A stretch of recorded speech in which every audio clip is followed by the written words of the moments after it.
اعوذ باللہ من الشیطان الرجیم بسم اللہ الرحمن الرحیم۔ سب دیکھنے اور سننے والوں کو میری طرف سے وادب السلام علیکم۔ دعا ہے کہ اللہ تعالی ہمیں سچا اور پکا مسلمان بنائے، اسلامی عادات اسلامی اطوار پر چلنے کی توفیق عطا فرمائے۔ اللہ تعالی ہمارے ہر قدم پر راضی رہے، ہر قدم وہ ہم سے اٹھایا جائے جو اللہ کو پسند ہو۔ ہاں، اللہ کی رضا درکار ہے۔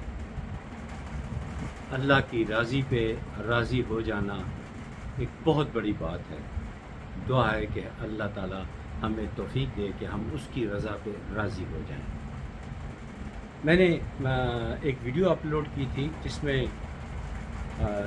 ہندوستانیوں راہ نے پاکستان کے جہاز PK-554 کو ہائی جیک کیا تھا اور اس کو انڈیا لے جانا چاہتے تھے، اور عبرتناک انجام ان کا ہوا۔ اسی طرح ایک انڈین ہائی جیکرز جو شاید سکھ تھے، میں کنفرم نہیں ہوں، یہ پرانا واقعہ ہے لیکن مجھے آج بھی یاد ہے۔ وہ طیارہ اغوا کر کے لاہور ایئرپورٹ پر لے کر آئے، اور ظاہر ہے جب جہاز میں ایندھن ختم ہو جائے،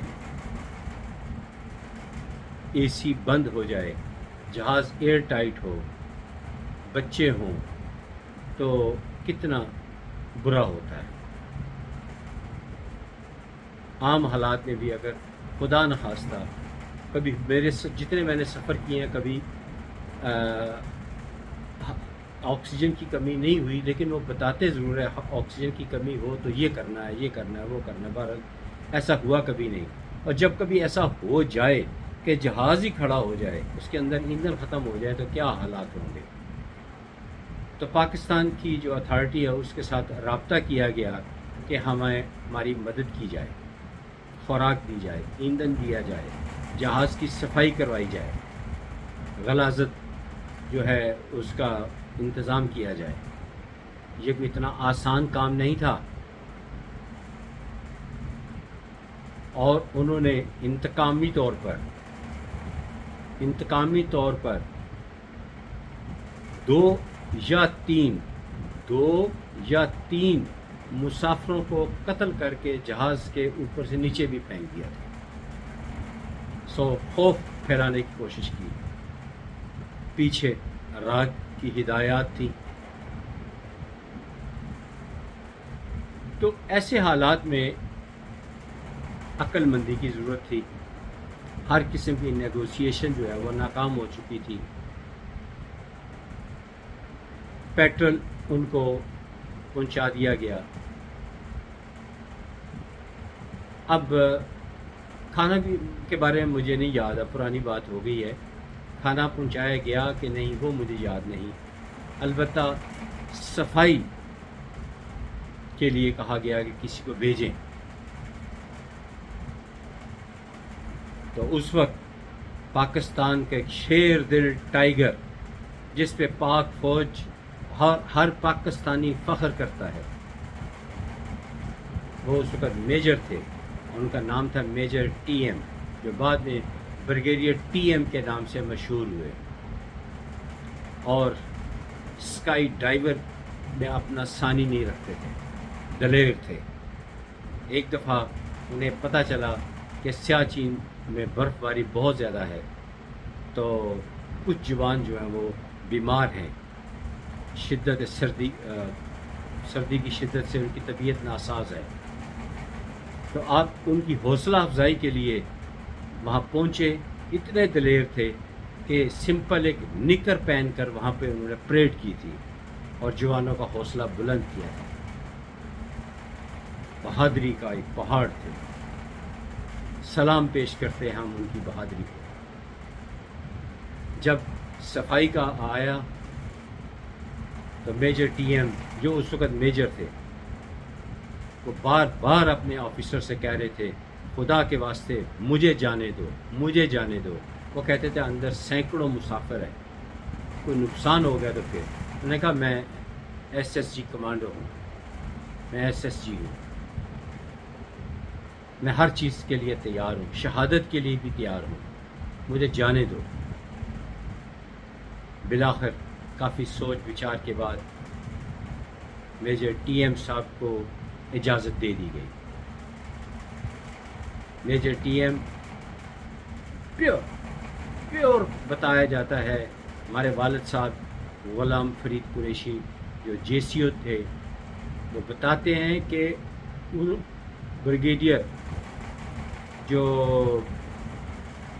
میجر TM تھے وہ پیور خاک روح یعنی جمع دار، اس کا روح تار کر، روح اس طرح کا بنا کر سر پر انہوں نے ایسے کر کے وہ جس پہ کوڑا گندگی اٹھائی جاتی وہ، اور ادھر بغل میں جھاڑو اور ایک بنیان اور نیچے ایک چھوٹا سا تہمت باندھا ہوا تھا، یہ لے کے چلے گئے۔ اور جو راہ کے ہائی جیکر تھے جن کو پیچھے سے راہ کی ہدایات آ رہی تھی، انہوں نے گیٹ پر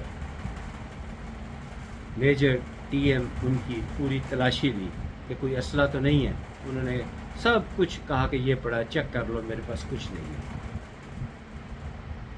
تاریخ میں لکھا ہے کہ ایک عام آدمی جس کے پاس ایک جھاڑو تھا، سر پہ ایک غلاظت اٹھانے والا ایک برتن تھا، ٹرے وغیرہ ہوگی، ایک تہبند اور ایک بنیان تھی، اس کی تلاشی میں کتنی دیر لگتی ہے؟ کچھ بھی دیر نہیں لگتی، آدھا منٹ 1 منٹ لگا لیں۔ اب تاریخ میں لکھا ہے کہ اس کی چیکنگ میں 13 منٹ لگائے گئے، 13 منٹ لگا دیے گئے۔ اب 13 منٹ ان کی چیکنگ میں لگا دیے، اور صرف 1 منٹ اور 50 سیکنڈ میں اور راہ کے ان دہشت گردوں کا صفایا کر دیا اکیلے بریگیڈیئر TM نے، جو اس وقت میجر تھے، صفایا کر دیا۔ اور انہوں نے سکھوں کو قابو کیا۔ جب قابو کر لیا تو ان کو، وہ چونکہ خود بھی اسکائی ڈائیور تھا، میں نے پہلے بتایا، انہیں جہاز کا دروازہ کھولا اور اشارہ کیا، کامیابی وکٹری کا نشان بنایا کہ میں کامیاب ہو گیا ہوں، اندر آ جاؤ۔ تو پھر باقی کمانڈرز اندر آئے، انہوں نے جو سکھوں کو انہوں نے شدید، اس وقت ہائی جیکر جو تھے، سکھ ہائی جیکر، ان کو شدید زخمی کر لیا ہوا تھا محض اپنے ہاتھوں کے ساتھ۔ تو ان کو گرفتار کر لیا، اور ہندوستانی پائلٹ، کیونکہ یہ انڈیا کا جہاز تھا، اس کو جا کے خوشخبری سنائی۔ اور لوگ بتاتے ہیں، میری سنی سنائی بات، اس بات کا میں وٹنس نہیں ہوں، میں یہ سنی سنائی بات بتا رہا ہوں کہ جب بریگیڈیئر TM جو اس وقت میجر تھے، وہ کاکپٹ میں انڈین پائلٹ اس کے پاس گئے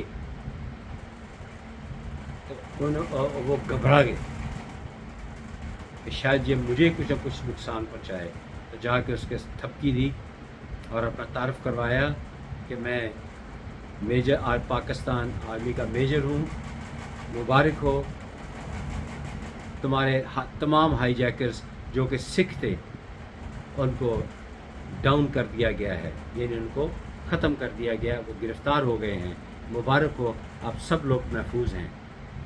تو وہ تسلی کے لیے باہر آئے، دیکھے تو وہ سارے کے سارے ہائی جیکر جو بار بار پائلٹ کے پاس آتے تھے وہ گرفتار ہو چکے تھے۔ پھر انہوں نے مائک پہ اعلان کر کے پورے انڈین مسافرز کو، ہندوستانی مسافروں کو مبارکباد دی۔ پھر اس کے بعد باعزت، باوقار طریقے سے، جو پاکستان کا اور مسلمانوں کا شیوا ہے، مہمان نوازی ہمارے خون میں شامل ہے، ان کو عزت کے ساتھ باہر لے کر آئے، ان کو پاکستان کا جو بہترین ہوٹل لاہور میں تھا وہاں ٹھہرایا، اور پھر ان کی خواہش پوچھی کہ اب آپ کا جہاز بالکل کلیئر ہے، صاف ہے، آپ کے انجینئرز انڈیا سے آ چکے ہیں، انہوں نے چیک کر لیا ہے، آپ روانگی کے لیے تیار ہے، لیکن ہم آپ سے پوچھتے ہیں کہ آپ کوئی خواہش ہے تو بتائیے۔ تو انڈین پائلٹ، میں ان کا نام نہیں جانتا، ان کا تو کوئی قصور نہیں تھا، میں تو ان کا عزت سے ہی نام لوں گا۔ وہ تھوڑے سے شاید تھوڑے سے زخمی بھی ہوئے تھے، انہوں نے یہ خواہش کا اظہار کیا کہ میں اور باقی مسافر BRB نہر، ساری کی ساری لاہور کی جو نہر ہے اس کی سیر کرنا چاہتے ہیں۔ تو فلائنگ کوچ میں تمام مسافروں کو سیکیورٹی کے حصار میں لاہور کی جو نہر ہے، مشہور نہر، جہاں ہر کوئی سفر کرنا پسند کرتا ہے، اب تو رش بھی بہت زیادہ ہو گیا ہے اور انڈر پاسز بھی بہت بن گئے، اس وقت ایسی کوئی بات نہیں تھی۔ وہ سیر کرائی گئی اور انتہائی شارٹ نوٹس پہ، اس وقت موبائل بھی نہیں تھا، ٹی وی بھی ایک PTV ہوتا تھا اور ریڈیو ہوتے تھے، پتہ نہیں کیسے لاہور کی عوام کو اس بات کی اطلاع مل گئی۔ تو نہر کی دونوں طرف، بلکہ چاروں طرف، اس طرف دو اس طرف، دو اس طرف، جو لاہور کے لوگ وہ ویو کرنے کے لیے موجود تھے۔ یہ ہے پاکستان، پاکستانی فوج ہے۔ پھر یہ اس سے پاکستان کی ISI، پاکستان کے کمانڈوز آتے ہیں جو بزدلوں کا مقابلہ کیا، بڑے سے بڑے بہادر، بڑے سے بڑے شاطر بھی آ جائیں تو ان کا مقابلہ کرنے کے لیے تیار ہوتے ہیں۔ اسی لیے اللہ تعالیٰ کے فضل اور کرم کے ساتھ پاکستان کو ISI کمانڈوز اور بہترین فوج اس سے نوازا ہے۔ اللہ تعالیٰ سے دعا ہے کہ اللہ پاکستان کو سلامت رکھے تا قیامت رکھے۔ یاد رکھنا ہندوستانیوں، تم باز نہ آئے تو تاریخ میں یہ لکھا جائے گا کہ ہندوستان جیسا ایک ملک ہوتا تھا، اس وقت کوئی نہیں ہے۔ پاکستان تو رہے گا تا قیامت رہے گا، ہندوستان کا نام و نشان مٹ جائے گا اگر تم نے ہمارے ساتھ پنگا لیا تو۔ میں وہ شخص ہوں جس کی پاکستان کے محسن پاکستان ڈاکٹر عبدالقدیر خان صاحب سے ملاقات ہوئی ہے۔ میں وہ راز نہیں بتانا چاہتا، وہ قومی راز ہیں، وہ مجھے بہت کچھ بتا گئے ہیں۔ بچ کے رہنا، کوئی پنگا لینے کی کوشش نہ کر لینا۔ یہ میں وارننگ نہیں دے رہا، میں ہندوستانی عوام ان کا بھلا چاہتا ہوں، امن چاہتا ہوں، سکون چاہتا ہوں، بلکہ ہماری پوری قوم یہ چاہتی ہے کہ امن رہے۔ اگلی ویڈیو تک اجازت دیجیے، انشاءاللہ پھر ملاقات ہوگی، تب تک خدا حافظ، السلام علیکم۔